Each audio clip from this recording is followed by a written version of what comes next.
All right, everybody. So this video is about how to stop thinking about her. I know we've got ourselves, plenty of friends, people in our friends' circles that have gone through this horrible cycle of heartache, and they say, like, man, I know I'm still depressed. Like, can't stop thinking about her. It's been 3, 6, 5, 8 months. Sometimes for me, I've had it even gone as long as 5 years when I was really young. But this is the process right here. Step one is to stop thinking about her. There's that saying like, don't think about an elephant. Well, what's the first thing you're going to think about? The thing you're not supposed to think about, right? So you can't say, I got to stop thinking about her. What you have to say is, I have to start thinking about the future. Think about the future. So that's step one. Think about the future. Now, step two, how do I visualize my thoughts about the future?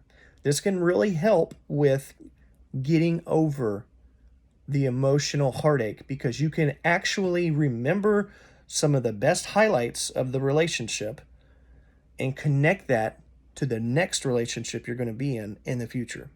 This is how. For instance, some of the highlights that I had with the woman that I was in a relationship with, I love the way she laughed. It was so genuine and free and had so much joy. And it's just a wonderful quality. I can't wait to find that in somebody else. It'll be their own unique way, but I can't wait to find somebody that genuinely lights up with laughter. That was a wonderful quality. So, that thing that made me really happy about her, I can look at the quality that she had and visualize that quality and even visualize the type of person that I really want because that actually tells me something about me. What I liked about her tells me something about who I am and what my attractions are. Another thing that I was really attracted to was how much she wanted to be better. She's had a hard life, and she was super persistent and goal oriented, and all about wanting to change and things like that. So she was had personal growth, ambitions for personal growth. I thought that was super attractive, and I can go on, but that's enough. So again, those are things where I'm like, oh, okay, awesome. These are qualities that I like in a woman that this past relationship's gone. I no longer have it, but I can still take these qualities and that I've learned that I like, that I learned about myself that I like, and apply them to the future Mrs. Maxwell, right? So, that there is a solid way to start to change your thoughts because you can't just say, I'm going to stop thinking about her. It's not going to work, obviously. You've been doing this for however long, months and months, and it's still eats away at you. Side note, a lot of the time that really tears us up that way is because we have invested some emotional sense or emotional energy, and we haven't taken that out yet. So for me, I was medicating myself, and a lot of the, even though we were just friends for like 10 years, but it was way more than that. It was very much crossing emotional boundaries and stuff like that. And after this latest event, I realized like this is never going to happen. We're never going to be together. You do not feel the way about me the way I feel about you. And it was just like, okay, like I have to get over this. Like it's time, it's done. This is never going to happen. And I'm not going to just leave a placeholder open for another 10 years. What am I doing here? So um I would I was really surprised at how much, whenever I was wanting that feminine connectivity, that emotional longing and wanting to have that connection with that feminine energy, I would start missing her. I would start connecting that with her. I would think about her. So now I realized through this whole process, I'm like, oh, perfectly normal for me to want and desire that feminine energy, that feminine connectivity. I just need to recognize that even though I've made a habit of always thinking immediately about her, the moment I start wanting those and having those urges for, connection and love and intimacy with a woman, I started thinking about her. I need to recognize, oh, okay, look, I've made the decision. This is not going where it is. She's no longer an outlet for that. No longer an outlet for that. So I can change the way I think and then change the way I act. And then, boom, I can start redirecting that energy. I would suggest to redirect that energy into self-love, self-improvement. Go to the gym. That's what a lot of us freaking dudes do. Just go to the freaking gym. And don't put any fucking expectations on it. Don't be like, I'm going to get so damn jacked and shredded, and then she's going to take me back.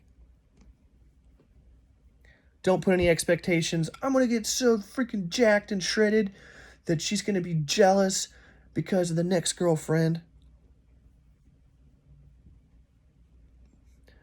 Get jacked for you.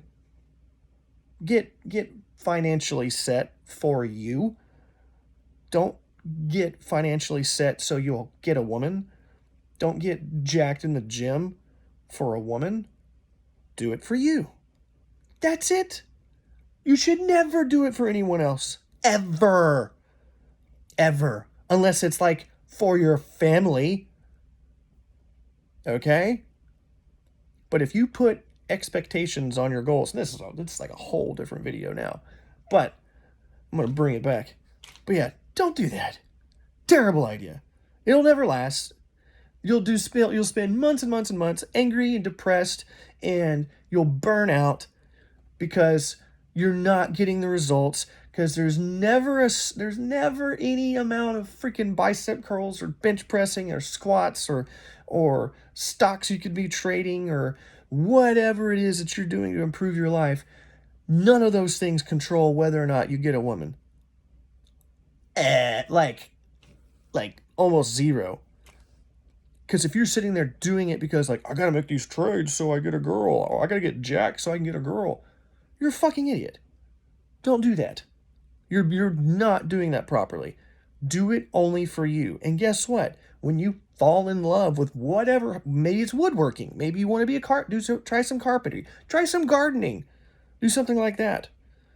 Now all of a sudden, you're just deep diving, you're passionate, you're enjoying it, you're a positive person, you're loving the ways that you're living your life for yourself, and you're improving on how to love yourself better because you're genuinely doing things that make you happy and not somebody else. Guess what? All of a sudden, and I want to bite my tongue just because it's such a dangerous thing to put in anybody's head, but guess what?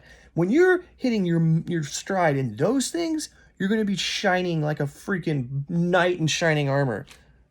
That's when the women are going to be like, oh my goodness, this dude's so freaking hot. You could be like string bean, kind of nerdy with some glasses, and you're just freaking loving you. You love who you are. You love doing what makes you happy.